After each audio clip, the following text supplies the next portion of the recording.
Hello there and welcome to Friday Night Fairy Tale with me, Violet Forget-Me-Not. Now I hope you've been enjoying Ned the Gnome stories, but tonight the story we're going to read is Little Red Riding Hood. So if you're sitting comfortably, then we will begin.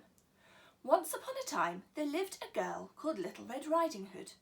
One day Little Red Riding Hood's mother called to her and asked her to take a basket of cakes through the wood to her grandmother.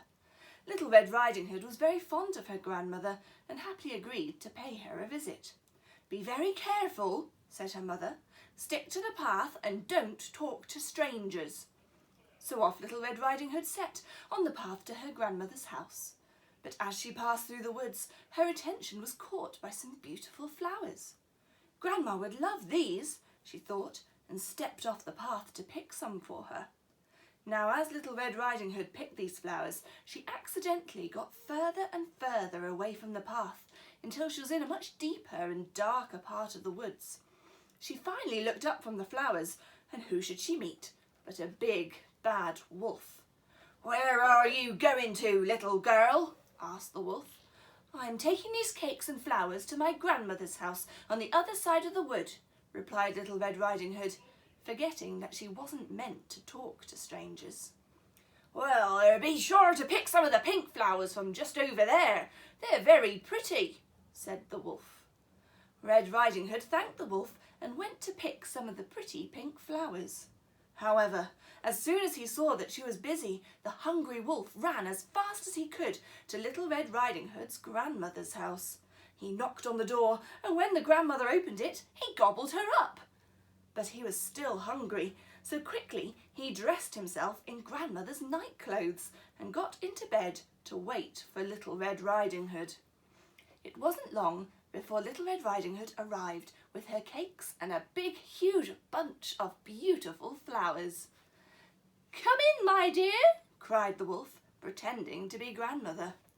Red Riding Hood could tell something wasn't quite right, but she couldn't work out what it was.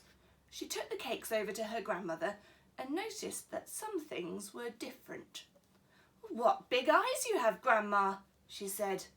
"All the better to see you with," replied the wolf. "And what big ears you have," said Little Red Riding Hood. "All the better to hear you with," said the wolf, licking his lips. "And what big teeth you have," said Red Riding Hood, feeling quite alarmed. "All the better to eat you with," cried the wolf, and he jumped out of bed and gobbled her all up. Now luckily a woodcutter was passing the cottage at that very moment. When he heard Little Red Riding Hood scream, he ran in with his axe and chopped a hole in the wolf's tummy.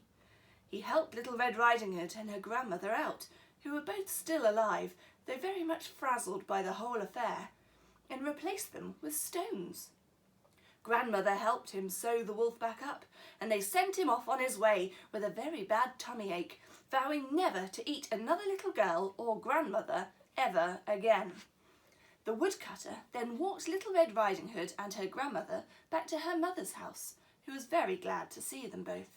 They all then lived happily ever after, and Little Red Riding Hood from that day on always stuck to the path and didn't speak to any more strangers.